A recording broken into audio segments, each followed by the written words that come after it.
வணக்கம் and welcome to delight cinemas. 1 வீக்காக பார்த்தீங்கன்னா நம்ம சேனலில் வீடியோஸ் எதுவுமே போடலை. நிறைய பேர் கேட்டிருந்தீங்க, என்னாச்சு ப்ரோ ஏன் வீடியோஸ் வர மாட்டேங்குது அப்படின்னு. ஒன்றும் இல்லை, ஹெல்த் இஷ்யூஸ்னால தான் வீடியோஸ் போட முடியாமல் போயிடுச்சு. இனிமேல் வீடியோஸ் வர ஆரம்பிக்கும். ஸோ இன்றைக்கான இந்த அப்டேட்ஸ் வீடியோவில் ஃபஸ்ட்டு நம்ம பார்க்க போகிற அப்டேட் எந்த படத்தை பற்றி அப்படின்னு பார்த்தீங்கன்னா, டைரக்டர் செல்வராகவனுடைய அடுத்த ரிலீஸ் வந்து 7G ரெயின்போ காலனி பார்ட் 2. ஒரு பக்கம் 7G ரெயின்போ காலனி 2 இருக்குது, இன்னொரு பக்கம் ஜிவி பிரகாஷை வச்சு மென்டல் மனதில் அப்படிங்கிற அந்த படத்தையுமே எடுத்துகிட்டு தான் இருக்காரு.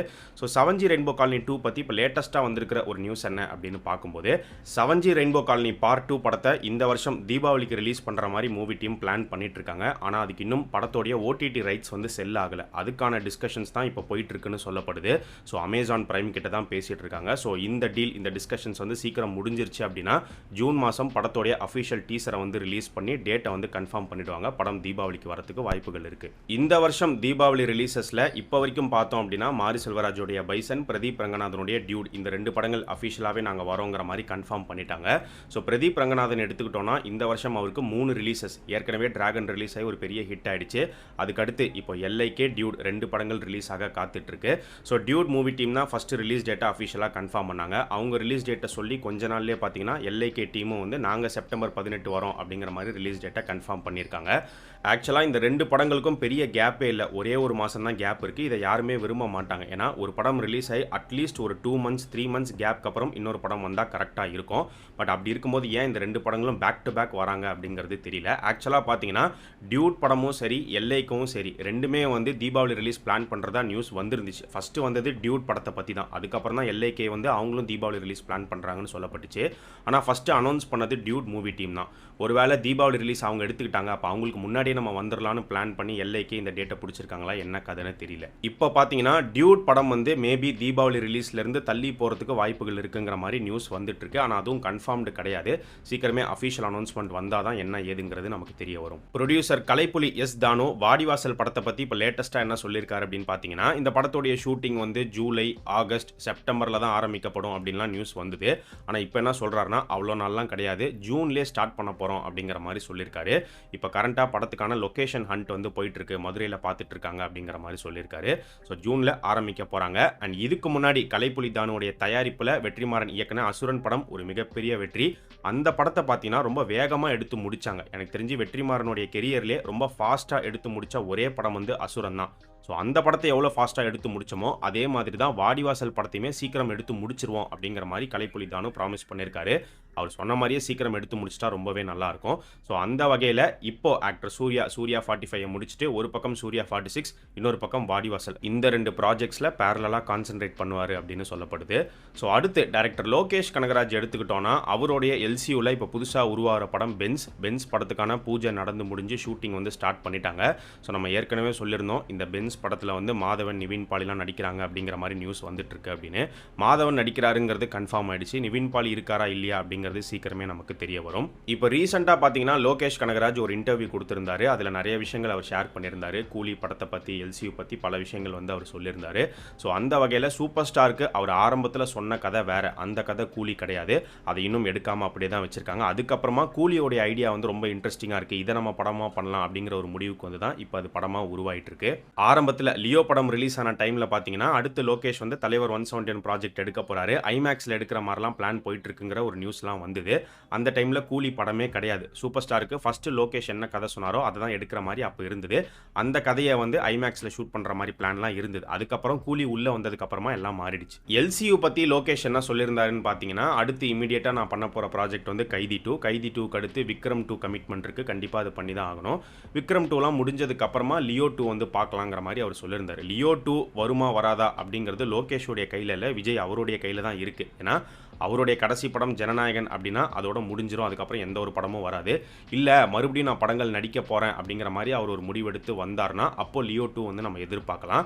லியோ 2 வருதோ இல்லையோ, கண்டிப்பாக லோகேஷோடைய காம்பினேஷனில் விஜய் நிச்சயமாக ஒரு படம் பண்ணுவார்.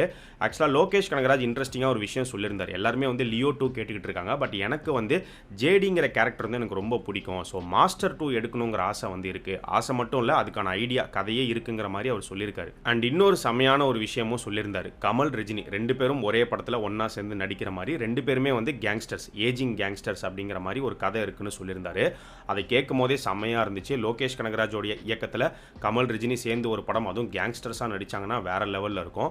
நிச்சயமாக அந்த படத்தை பண்ணாருன்னா செம்மையாக இருக்கும்னு எனக்கு தோணுது. ஆக்டர் தனுஷ் எடுத்துக்கிட்டோன்னா அவருடைய இட்லி கடை படத்துக்கான ஷூட்டிங் எப்பயோ முடிஞ்சிருச்சு. போஸ்ட் ப்ரொடக்ஷன் ஒர்க் போயிட்டு இருக்கு. படம் அக்டோபர் மாதம் ரிலீஸ் ஆக போகுது. அதுக்கு முன்னாடி ஜூன் மாதம் குபேரா படம் ரிலீஸ் ஆக போகுது. இப்போ தனுஷ் வந்து அவருடைய பாலிவுட் ப்ராஜெக்டான தேரே இஷ்கே அந்த படத்தில் நடிச்சிட்டு இருக்காரு. ஷூட்டிங் போயிட்டு இருக்கு. ஸோ அந்த படத்துக்கான ஷூட்டிங்கும் சீக்கிரம் முடிச்சிருவாங்க. அந்த படமும் இந்த வருஷம் தான் வந்து ரிலீஸ் பண்ண போறாங்க. அண்ட் தேரே இஷ்கே முடிச்சுட்டு அடுத்து ஃப்ரெஷ்ஷாக தனுஷ் ஆரம்பிக்க போற படம் எது அப்படின்னு பார்த்தீங்கன்னா, வேல்ஸோடைய தயாரிப்பில் போர் தொழில் படத்தோடைய டைரக்டர் விக்னேஷ் ராஜா அவருடைய இயக்கத்தில் தனுஷ் ஒரு படம் பண்ணுறாருங்கிறத ஏற்கனவே சொல்லியிருந்தோம். அந்த ப்ராஜெக்ட் தான் ஃபஸ்ட்டு ஸ்டார்ட் பண்ணி சீக்கிரம் முடிக்கிற மாதிரி பிளான் பண்ணியிருக்காங்க. ஸோ ஒரு 3 மாதத்துக்குள்ளே ஷூட்டிங்கை வேகமாக எடுத்து முடிச்சிடணும் அப்படிங்கிற மாதிரி ஒரு பிளான் பண்ணியிருக்கிறதா சொல்லப்படுது. ஏன்னா தனுஷ்க்கு பேக் டு பேக் அடுத்து நிறைய கமிட்மெண்ட்ஸ் இருக்குது. ஸோ இந்த ப்ராஜெக்டை ஃபஸ்ட்டு ஸ்டார்ட் பண்ணி முடிச்சுட்டு அடுத்து வந்து ராஜ்குமார் பெரியசாமி அவருடைய இயக்கத்தில் D55 அந்த ப்ராஜெக்டை ஸ்டார்ட் பண்ணுவாருங்கிற மாதிரி நியூஸ் வந்திருக்கு. ஆக்டர் சந்தானம் நடிச்சிருக்கிற டிடி நெக்ஸ்ட் லெவல் வர ஃப்ரைடே ரிலீஸ் ஆகுது. ரீசெண்டாக படத்துக்கான ப்ரெஸ் மீட் நடந்துச்சு. அந்த ப்ரெஸ் மீட்டில் சந்தானம் கிட்ட ஒரு கேள்வி கேட்கப்பட்டுச்சு.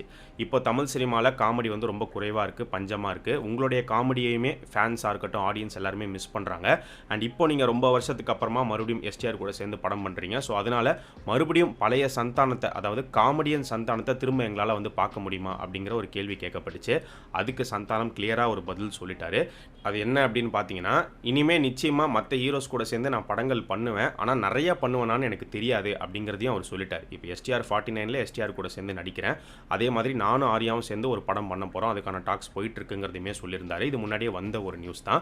ஸோ இந்த மாதிரி ரொம்ப குறைவான ஆட்கள் கூட சேர்ந்து தான் ஒர்க் பண்ணுற மாதிரி இருக்கும் அப்படின்னு அவர் சொல்லியிருக்காரு. அண்ட் இன்னொரு முக்கியமான விஷயம் அவர் சொன்னது என்ன அப்படின்னு பார்த்தீங்கன்னா, இப்போ நான் மற்ற ஹீரோஸ் கூட சேர்ந்து நடித்தாலும் நிச்சயமாக பழைய சந்தானத்தை உங்களால் பார்க்க முடியாது. அதாவது வெறும் காமெடியனாக வந்து காமெடி பண்ணிட்டு போகிற சந்தானம் இனிமேல் வரவே மாட்டார் அப்படிங்கிறத சொல்லிட்டாரு. இனிமேல் நடித்தா மற்ற ஹீரோஸ் கூட சேர்ந்து நடித்தாலுமே வந்து ஒரு செகண்டரி லீட் கேரக்டர் அந்த மாதிரி தான் இருக்குங்கிறத இன்டெரக்டாக சொல்லிட்டாரு. தளபதி விஜய் இப்போ நடிச்சிட்டு இருக்கிற ஜனநாயகன் படத்துக்கான ஷூட்டிங் சீக்கிரமே வந்து கம்ப்ளீட் பண்ண போகிறாங்க. விஜயோடைய போர்ஷன்ஸ் வந்து சீக்கிரம் எடுத்து முடிக்க போகிறாங்க. அண்ட் அடுத்த மாதம் ஜூன் 22 படத்தோடைய ஃபர்ஸ்ட் சிங்கிள் வந்து நம்ம எதிர்பார்க்கலாம். இப்போ ரீசெண்டாக படத்தோடைய ஷூட்டிங் ஸ்பாட்லேருந்து ஒரு ஃபோட்டோ வந்து லீக் ஆச்சு. விஜய் வந்து போலீஸ் யூனிஃபார்மில் நடந்து போகிற மாதிரி. அதை வச்சு எல்லாருமே வந்து இந்த படத்தில் ஒரு போலீஸ் தான் கன்ஃபார்ம்ட் அப்படிங்கிற மாதிரிலாம் வந்து நியூஸ் ஸ்ப்ரெட் ஆகிட்டு இருந்துச்சு. இந்த படத்தில் அவர் போலீஸாக நடிக்கிறாரு அப்படிங்கிறது முன்னாடியே வந்த ஒரு நியூஸ் தான். ஸோ லாஸ்ட்டாக வந்து தெரி படத்தில் ஒரு போலீஸாக பார்த்துருப்போம், அதுக்கடுத்து இந்த படத்தில் பார்க்க போகிறோம். இதை தாண்டி பார்த்தீங்கன்னா இந்த படத்தில் விஜய் வந்து மினிஸ்டரை அரெஸ்ட் பண்ணுற மாதிரி சீன்லாம் இருக்குது அப்படிங்கிற மாதிரிலாம் நியூஸ் வந்துட்டு இருக்கு. எந்த அளவுக்கு உண்மை அப்படிங்கிறது தெரியல. ஸோ நீங்கள் இந்த ஜனநாயகன் படத்தை பற்றி என்ன நினைக்கிறீங்க அப்படிங்கிறத கமெண்ட் செக்ஷனில் சொல்லுங்கள். ஸோ இது எல்லாமே தான் இன்னைக்கான அப்டேட்ஸ். இதே மாதிரி நிறைய இன்ட்ரெஸ்டிங்கான அப்டேட்ஸை அடுத்த அப்டேட் வீடியோவில் நம்ம பார்க்கலாம். நம்ம சேனலுக்கு நீங்கள் புதுசாக இருந்தீங்கன்னா சேனலை சப்ஸ்கிரைப் பண்ணி சப்போர்ட் பண்ணுங்கள். அண்ட் நம்ம டிலைட் சினிமாஸ் சேனலோடைய சோஷியல் மீடியா பேஜஸ்க்கான லிங்க் வந்து பார்த்தீங்கன்னா டிஸ்கிரிப்ஷனில் கீழே கொடுத்துருக்கோம். இன்னும் ஃபாலோ பண்ணாதவங்க மிஸ் பண்ணாமல் போய் ஃபாலோ பண்ணுங்கள்.